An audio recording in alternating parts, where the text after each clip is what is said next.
Halo semuanya, aku Evan. Aku udah kerja di dunia HR selama 5 tahun dan ini istriku. Carol, aku juga udah kerja di bidang marketing selama 5 tahun. Dan hari ini kita mau ngomongin soal karir. Karir. Oke Beb, jadi aku rasa banyak banget yang bisa dibahas ya soal karir. Karena meskipun kita di dunia yang berbeda, tapi somehow kayak banyak juga persamaannya nih. Dari kayak gimana cara kita ngelihat karir, gimana cara kita memulai perjalanan karir kita, sampai akhirnya kayak kenapa kita memutuskan untuk nggak melanjutkan itu. Juga perbedaan kayak mungkin kerja di luar negeri dan kerja di Indonesia. True. Karena kebetulan kita sangat kebalikan. Aku gak pernah kerja di luar negeri, jadi aku True. selalu kerja di Indonesia. Sedangkan Evan yang selalu kerja di luar negeri, dia gak pernah kerja di Indonesia. Jadi mungkin akan ada banyak hal yang menarik yang kita nanti coba bicarakan. Yes, dan mungkin dari sini kalian bisa belajar juga ya mana yang lebih baik, dunia HR atau marketing. Oke, dimulai dari gimana awal mula karir kita, Beb. Kalau aku sih jujur aja ya, sebetulnya aku itu dulu pengen banget masuk dunia marketing. Ya, ini aku pernah bilang ke kamu juga kan.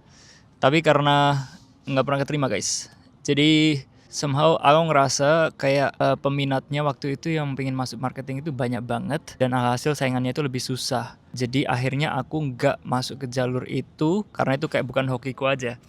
Meskipun ujungnya HR itu juga kayak HR sebenarnya sama juga ya, peminatnya juga banyak banget, terus saingannya juga susah. Cuman aku waktu itu jalurnya kebentuknya adalah secara nggak sengaja. Jadi aku lewat recruiting dulu, aku lewat admin dulu pertama, terus habis itu lanjut ke recruiting, terus dari recruiting aku baru pindah ke HR. Kalau kamu gimana?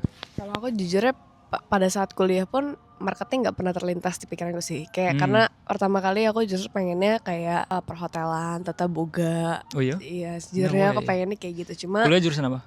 apa? Kuliahnya jurusan apa? Kalau itu kan kuliahnya langsung kayak misalnya keluar yang emang khusus kayak perhotelan gitu kan. Kalau kamu? Kalau sekarang kan tapi karena itu aku pindahnya ke manajemen, terpaksa masuk ke Manajemen. manajemen. Jadi Oke. marketingku adalah masuknya dari manajemen. Oke. Sempat pengen juga international relation tapi ternyata emang nggak bisa karena di luar kota nggak boleh guys. Terus ya udah akhirnya finally ya udah masuknya manajemen tapi nggak pernah akhirnya masuk marketing. Sebenarnya manajemen kan bisa HR, bisa marketing. Jadi kalau di True. Indonesia tuh aku nggak tahu kalau di luar ya. Kalau di sama ya? Ya, Ya, pintunya bisa betul. kebuka banyak banget. Jadi kayak nanti pas Finance semester juga bisa bahkan. iya benar finance. Jadi nanti pas semester ke berapa itu baru kamu pilih penjurusan. Akhirnya aku pilih marketing. Jujur nggak pernah ada kepikiran juga sih marketing kayak gimana. Karena semua orang pasti masuk ke marketing kan. Kayak mungkin seru dan lainnya. Sosial media gitu Iya, kan biasanya sosial kebayangan media kan dan kayak lainnya. website dan lain-lain. Ya, Benar. jujur aku dulu pengen masuk marketing karena itu sih. Karena aku ngerasa kayak Kreatif ya. kreatif, terus habis itu kayak seru deh. Mungkin kayak garap website atau bikin iklan atau apapun itu gitu. Cuman jalannya nggak kebuka di situ sih somehow. Jadi kamu jurusan manajemen? Aku manajemen tapi aku pilih marketing. Terus akhirnya kerjanya magang-magang itu masuk jadi kayak ke sales. Oke. Terus akhirnya baru terakhirnya di pekerjaan terakhir itu dimasuk ke brand. Which is marketing ya? Marketing still. Oke, ini menarik guys, karena aku juga jurusan yang mirip-mirip ya. Jadi aku international business di Berlin. Dan awalnya juga nggak kebayang mau masuk mana. Jadi HR itu bisa dibilang hasil akhir yang kayak ternyata kayaknya aku suka di jalan ini gitu. Cuman nggak yang di plan dari awal. Jadi kalau kita ngomongin perjalanan ini ya, ini kalau kita ngomong off cam kan waktu itu mirip juga ya. Tapi awalnya kita beda guys, maksudnya memulainya itu nggak nyambung sama sekali malah ya. Sebelum kuliah aku kan kerja dimanapun itu, jadi restoran, pabrik, semua aku ambil, yang penting dapat duit gitu kan mikirnya. Dulu mikirnya bukan mikir karir karena yang penting buat bertahan hidup gitu. Betul, apalagi di Jerman lebih mahal kan biaya hidup. Aku kerja apapun itu. Nah waktu aku mulai kuliah semester 1 itu ceritanya aku lagi kerja di restoran Italia di Berlin. Aku jadi waiter. Terus at some point aku ngeliat ada kakak kelas aku di jurusan itu dia kerja di Coca-Cola tapi di kantor guys. Jadi dia kalau kuliah itu dia bawa laptop kantor gitu. Terus ntar kayak jam istirahat atau kalau ada gap gitu antar pelajaran dia keluarin laptop kantornya terus dia kerja gitu kan di kantin gitu. Terus dia udah dapat tuh hitungannya kayak misal 1-2 jam kerja gitu. Dan aku ngerasa kayak ini enak banget, ini kayak bisa kerja dari mana aja, terus kayak fleksibel juga jamnya gitu. Iya keren gitu, bawa laptop kantor rapi gitu kan. Padahal waktu itu kalau aku kerja di restoran itu jamnya susah sekali guys. Jadi nggak sefleksibel itu gitu. Karena harus shift-shiftan, harus tergantung kayak penjadwalan juga. Kayak kadang aku harus milih kayak apakah aku mau dapat duit atau kuliah gitu. Karena kalau nggak kadang ketinggalan pelajaran. Nah itu akhirnya aku kayak penasaran lah, akhirnya mulai daftar-daftar dan akhirnya aku kecantol di pekerjaan part time kantoran pertamaku, which is di Samsung, dan itu admin sih sebenarnya, semuanya dikerjain. Kalau kamu sendiri gimana awal mulanya? Awal mulanya justru pertama kali kerja itu pas kuliah. Jadi Hmm. karena ada, kalau di Indonesia itu kan kalau kuliah itu setiap liburan ganti semester kan ada sekitar 2-3 bulan kan. Nah aku bingung ngapain, dan aku merasa kayak ini udah saatnya aku harus cari kerja dan cari ya at least buat uang jajan aja gitu loh kan. Ya. Jadi selama kuliah aku uang jajan tuh sebenarnya aku udah pelan-pelan sendiri, karena aku sambil cari freelance atau mungkin kayak kerja-kerja yang menurutku agak aneh sih, tiba-tiba tapi dapat aja gitu loh. Bisa tiba-tiba jadi talent di YouTube gitu kan, bisa Yo, ada random pernah, jadi terus model. habis iya, terus pernah tiba-tiba daftar jadi usher di Gias, pernah juga. Ya. Well tuh, tapi itu pengalaman menarik karena aku nggak pernah terbayangkan kayak jadi usher atau jadi SPG tuh kayak gimana, karena orang kan sebenarnya akan memandang sebelah mata gitu kan banyak kan, tapi ternyata Ya. dari kerjaan-kerjaan yang kayak gitu tuh kita dapat banyak banget pelajaran gitu loh, kayak Ya. oke, kayak semua orang tuh berusaha untuk tetap senyum, kayak kamu udah capek pun kamu tetap harus senyum gitu kan. Kalau Ya. kayak SPG atau apa ya, terus mereka tetap harus apa namanya, mereka harus tetap rapi, tetap harus kayak Tetap baik. Ya. mau kamu capek pun orang tuh nggak boleh tahu gitu Ya. kan. Karena kamu nge-represent brand. Betul, jadi kayak sebenarnya banyak pelajaran yang kalau aku pikir refleksiin sekarang, itu kayak ternyata pekerjaan aku dapat itu ternyata nyambung pelan-pelan, kayak mulai dari tiba-tiba dapet usher, jadi SPG itu kan berarti kayak agak sales pelan-pelan gitu kan. Terus tiba-tiba dapat ada kerjaan magang di agensi sosial media juga, AE, account eksekutif, itu kan sales juga. Ya. Sampai akhirnya masuk ke pekerjaan yang terakhirku itu di Santos Jaya Abadi, itu di kapal api. Awalnya pun juga masuk ke bidangnya sebenarnya pada saat itu belum terlalu, bahkan nggak ada pelajaran di kuliah, jadi kayak nggak ada pegangannya kan. Itu masuk di KOL management, jadi kayak dulu masuk di KOL management sebagai fresh graduate. Ya. Ya udah akhirnya pelan-pelan sampai terakhir itu pindah ke brand management gitu, brand marketing, jadi handling brand sampai ya udah terakhir sih marketingnya sih di situ ya. Oke. Kalau aku juga ngerasa sama sih, kayak awal-awal waktu di restoran itu aku juga meskipun nggak yang nyambung banget ya, dalam artian nggak bisa dibawa experience-nya ke perusahaan berikutnya, tapi pelajarannya itu banyak banget guys. Jadi kayak ternyata kerja di gastronomi ya itu nggak semudah yang terlihat loh, karena ya kadang ada customer yang jahat atau rese kayak gitu kan, terus kayak nggak sopan misal kayak gitu. Requestnya banyak. Requestnya banyak tapi nggak sopan juga gitu. Apalagi kalau aku kan di situ tempatnya waktu tempat turis ya, jadi kayak banyak orang dari berbagai negara, dan itu kayak kadang yang menurut orang ini sopan tapi menurut orang ini nggak terlalu sopan kayak gitu kan juga ada kayak gitu kan. Ya, terus keras juga kerjanya waktu itu, kayak nggak tahu ya, kayak angkat-angkat gelas bir di Jerman besar-besar banget tuh, itu berat banget, kadang kayak harus bawa 5 sekaligus kayak gitu. Wah itu susah banget. Jadi di situ aku kayak belajar respect buat pekerja, dan itu yang kayak bikin kayak menghargai banget gitu, itu yang kebawa sampai sekarang. Nah terus begitu di Samsung itu, jadi kan keterima di Samsung ya kan, kerja admin. Nah aku suka banget di situ ya kan, jadi aku bisa kerja dari kuliah juga dari manapun. Sampai 1,5 tahun kemudian COVID terjadi dan mereka nge-decide untuk shutdown the whole Berlin office. Jadi semua orang ke layoff termasuk manajernya, jadi mau nggak mau kayak aku harus cari pekerjaan baru. Dan itu sedih banget guys, karena aku mikirnya kayak oh ya sampai lulus kuliah aku pengen kerja di sini ya kan, karena nyaman, enak gitu kerjaannya, gajinya enak. Terus habis lulus kuliah aku pengennya harapannya lanjut full time di situ gitu kan. Tapi ternyata rencana berkata lain. Akhirnya aku harus cari pekerjaan baru, dan disitulah aku dapat pekerjaan di recruiting. Karena aku daftar apapun yang sekiranya nyambung, yang keterima mana aja. Terus kayak ujungnya yang pertama dapat offer itu dari pekerjaan recruiting itu, jadi recruiter gitu. Dan karena aku nggak mau ada gap antar pekerjaan, nggak mau nganggur, jadi kayak mulainya kan pas banget itu ya, jadi aku ambil gitu. Yang mana awalnya aku kayak mikir juga kayak bisa nggak aku jadi recruiter gitu, kayak tiba-tiba langsung dikasih kepercayaan gitu. Tapi ternyata itu yang ngebuka jalanku, jadi kayak oh ternyata asik gitu jadi recruiter. Dan aku belajar banyak banget juga, kayak gimana cara bikin CV yang baik, atau kayak interview yang baik. Terus kayak dari POV recruiter itu kayak gimana gitu. Dan ujungnya di situ kerja selama 1,5 tahun 2 tahun mungkin aku lupa, dan ujungnya kena layoff lagi karena COVID dan persaingan antar perusahaan lah.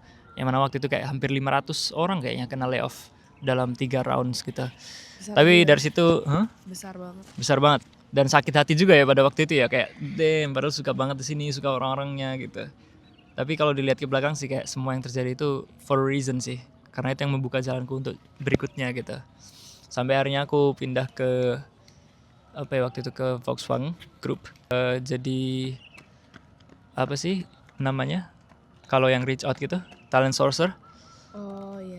Kalau orang di LinkedIn kita nge-reach out terus kayak kayak kamu fit yang bagus gitu. Dan situ aku ngerasa kayak aku suka people aspeknya tapi aku nggak pengen lanjut jadi recruiter deh. Dan itu yang bikin aku pindah ke HR gitu. Menarik. Tapi aku nggak pernah sih terpikirkan jadi HR, jujur ya. Ya, aku juga nggak mikir gitu awalnya, tapi somehow jalannya kebuka di situ. Tapi mungkin seru kali ya, kayak bisa ngeliat profile orang, kayak oh iya nih Ya. orang cocok. Ya, Dan pasti kamu ada kebanggaan sendiri ketika orang yang kamu reach out ternyata perform di yes, company-nya. betul. Jadi kayak Aku happy ngerasa, gitu kan. sangat kepuasannya itu tinggi banget guys. Kalau misal kita bisa nemu kandidat yang bagus, ya kan, cocok sama perusahaan, terus dia masuk, dia happy juga dan bisnis juga jalan lancar, itu kayak kita kayak win-win buat semua pihak gitu. Jadi kayak satisfaction banget gitu. Jadi kayak gitu sih. Nah, ngomongin kamu bilang apa tadi? Ngomongin perusahaannya nih. Perusahaan multinasional luar, kamu di Aku di korporat swasta swasta Indonesia. Indonesia. Bedanya apa? Aku gak pernah punya pembanding kalau sama BUMN sih. Cuma mungkin aku bisa bandingin karena aku pernah kerja di startup agensi sama yang korporat. Jadi kayak perbedaannya yang signifikan adalah ya kalau kamu di kalau di agensi startup kan lebih apa ya, lebih fleksibel, terus lebih santai aja, nggak usah formal gitu kan. Tapi kalau di korporat kan memang ada aturannya sendiri. Cuma yang memutuskan aku kayak aku akan lebih suka di korporat karena menurutku banyak hal-hal yang lebih pasti. Jadi kayak terkait fasilitas, terus habis itu benefit. Jadi kayak pada saat itu ya agensiku itu karena masih startup banget, jadi kayak jaminan kesehatan atau apa itu tuh nggak ada. Sedangkan kalau di corporate tuh kan jelas banget gitu, semua tuh udah di depan pas kamu awal sign tanda tangan itu udah semuanya tuh udah jelas gitu loh. Ya. Terus masalah karir juga kayak aku rasa perkembangan itu kalau corporate lebih ke define gitu, karena mereka lebih terstruktur biasanya kan, dan udah lebih mantep biasanya kan. Sedangkan mungkin kalau agency atau startup itu kayak nanti bisa ada perubahan di tengah-tengah perubahan terus dulu. ya, karena mereka masih nyari yang terbaik gitu mungkin ya, dan adaptasinya lebih cepat juga karena nggak sebesar korporat biasa kayak gitu. Aku ngerasa aku lebih suka di agency sih, startup kalau aku. Kamu pernah soal dua-duanya juga ya? Aku pernah di perusahaan besar, korporat besar, sama di startup juga, dan aku lebih ngerasa aku lebih cocok di startup. Menarik. Iya, kalau dari segi ininya ya, nggak tahu, kalau dari aku waktu itu startupnya duitnya banyak banget, jadi kayak semua orang dapat MacBook kayak gitu. Terus abis itu kayak seru, kayak waktu itu apps-nya itu misal kayak pakai Notion gitu, yang mana kayak lebih anak muda, lebih Gen Z gitu, dan vibes-nya lebih Gen Z ya kalau di startup waktu itu. Meskipun ya kalau ngomongin kerjaan mungkin, tapi itu plus juga sih Beb, aku rasa. Karena startup itu kayak kadang kayak oke, kamu sekalian garap inilah, kamu sekalian garap itulah gitu. Dan itu kadang bisa bikin seru gitu. Kayak kita dapat extra responsibilities gitu. Sedangkan kalau di korporat kan kayak oke, kamu ini tok, nggak keluar dari scope kerjamu, biasa ya kayak gitu.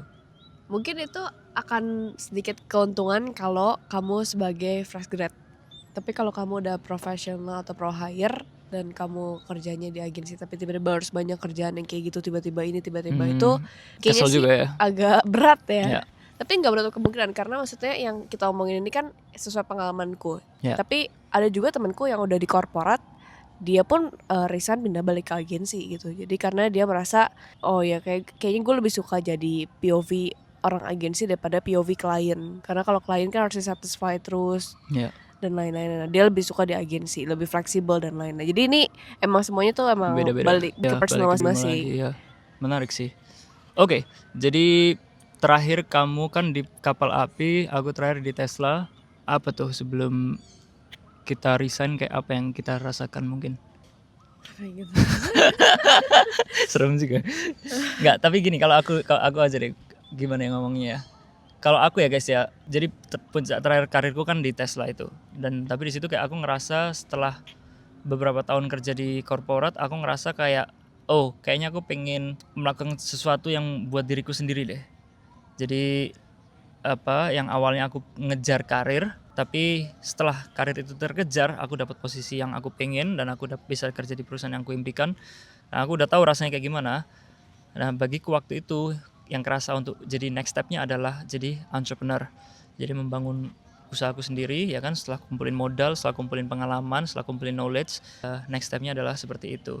Karena emang aku di awal itu ngerasa kayak yang bagus itu memang kejar karir ya guys ya. Karena kamu harus belajar banyak dulu gitu di orang. Kamu belajar sistemnya kayak gimana, kamu belajar kayak oh gimana sih kayak nggak tahu ya komunikasi, work ethics, disiplin kayak gitu-gitu. Dan setelah kamu kumpulin semua itu, modal juga, itu harapannya kan kamu kayak bisa kembangin sesuatu yang dirimu sendiri. Nah, passionku seperti itu waktu itu.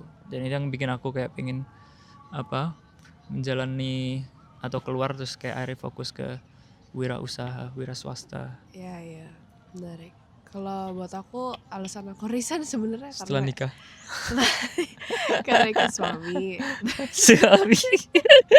Tapi aku merasa maksudnya kayak resign ini kan maksudnya dia juga nggak maksa resign kan, maksudnya jadi emang keputusan kayak dia cuma bilang kayak kalau kamu resign ya boleh silakan. Jadi aku berpikir mungkin selama ini kayak dari aku kuliah dan lain-lain kan kayak selalu hidupnya tuh nggak pernah kayak ada apa ya, nggak pernah ada waktu untuk diriku sendiri gitu loh. Jadi kayak ngejar selalu goals, kayak betul selalu kayak achievements. oke, abis ini karir ini abis ini harus achieve ini dan ini selalu banyak kan tentang untuk orang lain gitu. Dan aku buat diriku sendiri tuh kadang-kadang aku masih kayak aku belum pernah coba ini sih padahal aku udah umur segini dan lain. Jadi kayak banyak hal yang aku pengen kerjain dan aku pengen lakuin buat diriku sendiri.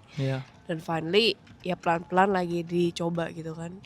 Sampai akhirnya begitu dapat kesempatan buat resign kamu langsung ambil itu. Dia langsung gak yes. Ya kalau ada Resign. kenapa gak ditolak kan. Iya. Ya udah. Ya, tapi yang kita rasakan juga adalah semakin tinggi posisi kita dalam karir itu stresnya yang jelas makin tinggi banget, responsibilitiesnya makin nambah juga. Pasti. Jadi yang aku sadari adalah guys, ternyata orang digaji tinggi itu bukan tanpa alasan ya. Jadi kayak pasti yang jelas kayak ekspektasinya juga lebih luar biasa gitu. Belum lagi kalau ngomongin politik kantor, itu juga makin ke atas, mungkin makin kerasa. Tapi no shame buat orang yang mengejar karir, of course gitu, karena tiap orang beda-beda ya kan. Gak ada yang kayak mana yang lebih baik, mana yang lebih buruk, gak ada juga gitu. Karena again tiap orang beda-beda gitu. Jadi mungkin itu aja sih. Ada yang perlu ditambahkan? Sebenarnya bisa dibahas banyak sekali sih guys, cuman udah mau gelap nih. Ini si Carol juga udah bersin-bersin kayak gini. Sorry ya guys. Kita kesorean sih kayaknya. Cuman next time kita bahas lebih detail lagi deh masalah karir ini. Ada yang mau kamu tambahkan, Beb? Kalau buat aku enggak sih. Kalau dari kamu gimana? Udah, kita akhirin sampai sini aja. Mungkin ntar kayak ngomongin karir part 2 di waktu berikutnya. Coba tulis siapa tahu kira-kira ada yang mau dibahas, yes, dibahas ya, supaya kita pertanyaan. bisa lebih terarah. Yes. Oke, yaudah. Terima kasih guys. Bye.